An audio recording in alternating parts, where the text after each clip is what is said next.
ঢাকা বিশ্ববিদ্যালয়ের নাট্যকলা বিভাগের শিক্ষার্থী মনিরা মাহজাবিন মিমর আত্মহত্যার প্ররোচনার মামলায় একই বিভাগের শিক্ষক ডক্টর সুদীপ চক্রবর্তীকে বিজ্ঞ আদালত 3 দিনের রিমান্ড প্রার্থনা মঞ্জুর করেন। আমরা এই আসামির রিমান্ডের সপক্ষে আমাদের যুক্তি উপস্থাপন করে বলি যে এই আসামির সাথে আজকের যে ভিকটিম মনিরা মাহজাবিন মিমো তার সাথে একটা পার্সোনাল রিলেশন ছিল এবং তিনি যেদিন সুইসাইড করেছেন সেই দিন রাত 1টায় হোয়াটসঅ্যাপের ভিডিও কলে এই আজকের আসামির সাথে ভিকটিমের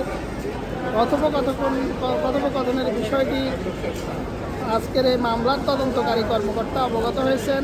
তিনি উভয়ের হোয়াটসঅ্যাপ চেক করে দুজনের মধ্যে কথোপকথন দেখেছেন, অনেকগুলো মেসেজ ডিলিট করা হয়েছে।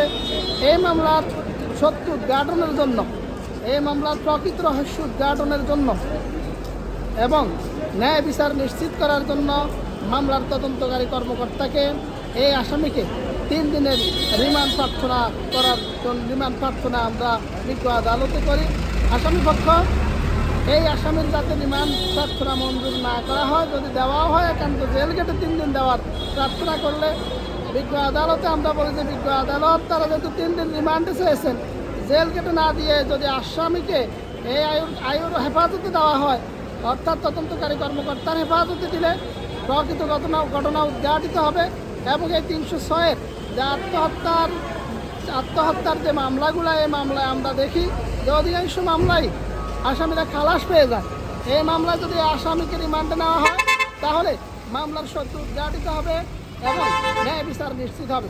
বিজ্ঞ আদালত উভয় পক্ষের বক্তব্য শ্রবণান্তে সন্তুষ্ট হয়ে আজকের যে আসামি ডক্টর সুদীপ চক্রবর্তীকে 3 দিনেরই রিমান্ড প্রার্থনা মঞ্জুর করেন।